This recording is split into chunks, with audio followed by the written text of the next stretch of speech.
Olá pessoal, aqui é o professor Vinícius. Nessa videoaula nós vamos continuar falando sobre funções e nós vamos falar agora sobre passagem de parâmetro por referência. Na última aula falamos sobre função e utilizamos passagem de parâmetro por valor. E aí nós vamos entender essa diferença e começar a trabalhar aí com a passagem de parâmetro por referência.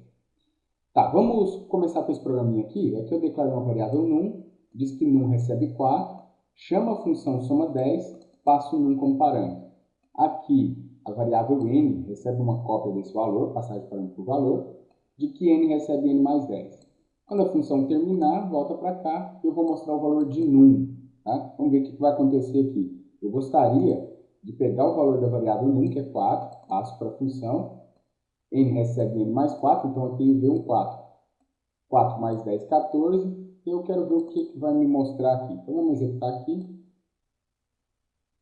E aí o número é 4. Chegou aqui e me mostrou o número é 4 e não mostra o número é 14. Por que será que não deu certo como eu imaginei que fosse funcionar, né? Por que não ficou 14? Por que ficou 4? Tá? Mas já a gente chega lá. Vamos ver outro exemplo aqui. Nesse exemplo, a gente tem um vetor e não mais uma variável comum, como tinha aqui nesse exemplo. Um vetor de duas posições, então tem índice 0 e índice 1. No índice 0 coloquei 5, no índice 1 coloquei 3. Vetor no índice 0 recebe 5, vetor no índice 1 recebe 3. Chama a função soma 10 vet, passa o vetor como parâmetro. Aqui o v recebe aquele vetor, né, e a gente vai ver que isso aqui é passagem de parâmetro por referência, daqui a pouco a gente entende. V no índice 0 recebe v no índice 0 mais 10, v no índice 1 recebe v no índice 1 mais 10, e depois eu vou mostrar aqui o v no índice 0 e o v no índice 1. Então vamos ver aqui como é que vai ficar. Executei, ó, os números aqui são 15 e 13, certo? Eu atribuí aqui 5, lá dentro da função somei 10, aqui eu atribuí 3, lá dentro da função somei mais 10, e aqui os valores ficaram, né, 15 e 13. Por que aqui não somou o valor, aqui continua 4, por que isso ocorreu? E por que aqui, nesse exemplo, mudou o valor da variável vet, ficou 15 e 13, somou os 10, né? Então, vamos fazer um teste mesmo para a gente conseguir entender direitinho como é que vai funcionar isso aqui. Então, acontece que, quando eu começo o programa sempre começa na função main. Independente de quantas funções eu tenho, o programa sempre vai começar na função main. Aqui na função main, então vamos inserir aqui a função main. Inserir aqui a função main. Aí eu tenho a função main e tem um espaço de memória aqui da função main. Aí eu vou inserir a variável agora num, variável num, tem aqui a variável num. Observe que essa variável num fica dentro do espaço de memória da função main. Tá? Falei que num recebe 4, aqui num recebe 4, aí vem para cá e chama a função soma 10. Chamou a função soma 10, cria o espaço de memória da função soma 10.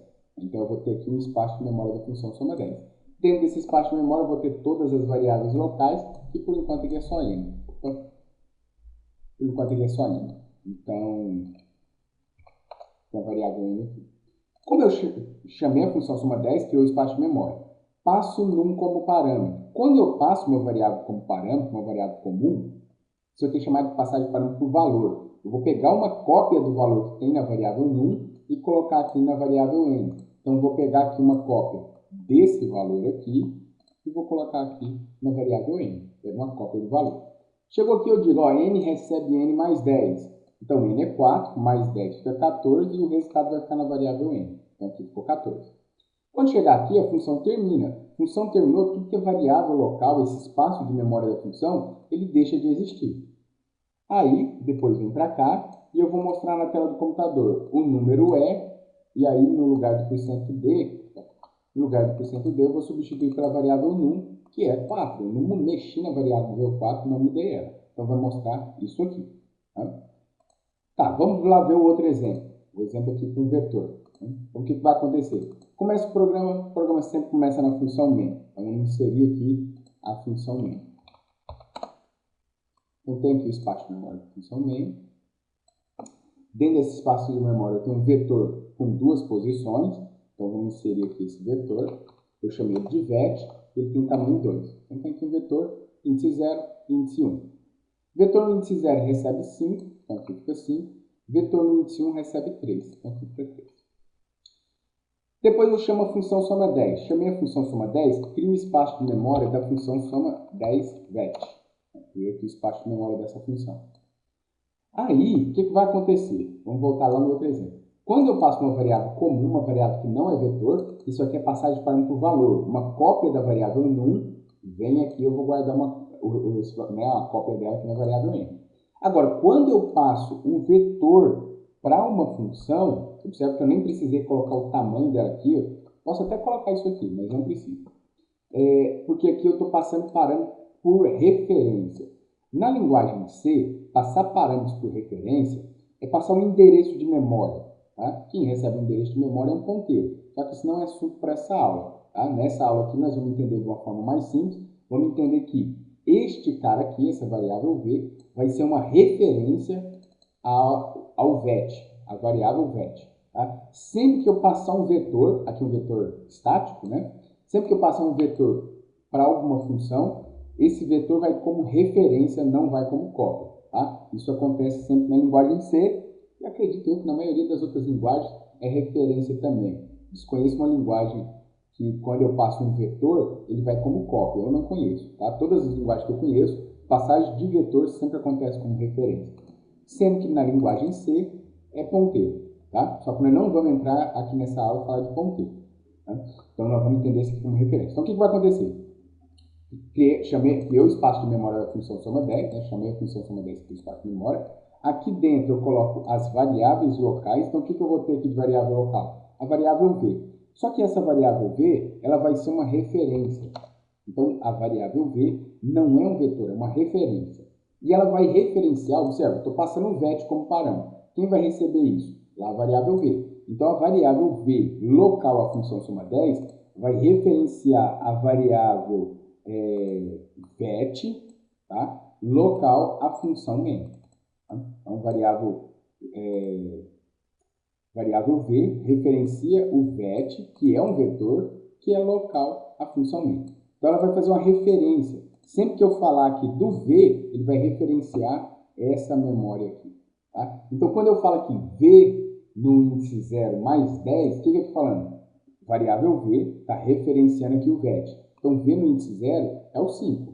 Mais 10 fica 15. E o resultado vai ficar onde? Em v no índice 0. Então v está referenciando aqui o vet, mais 10 fica 15. Fica aqui.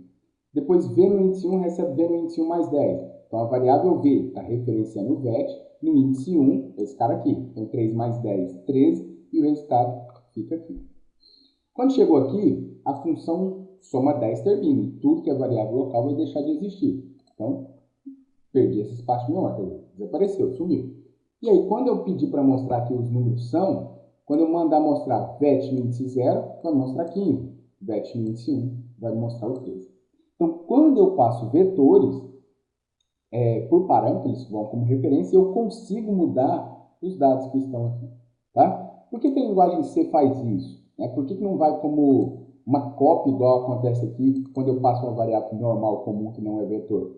Isso acontece questão de otimização. Já pensou se eu tenho um vetor não de tamanho 2, um vetor de tamanho 1000, ou então um vetor de tamanho 10.000, eu teria que copiar todos os dados de um vetor para um outro espaço de memória? Consumiria tempo, porque eu tenho que copiar 10.000 valores, consumiria memória, eu teria o dobro de memória. Ao invés de ter 10.000, eu estaria ocupando 20.000 espaços de memória. Se a gente levar em consideração que o inteiro não ocupa só em byte, ocupa 4 bytes, então seria uma grande região de memória. Né? Então, por questão de utilizar recurso e tempo, isso acontece. Quando eu passo um vetor, esse vetor vai como referência. Ok, pessoal? Espero que tenham entendido. Por enquanto é isso. Até a próxima.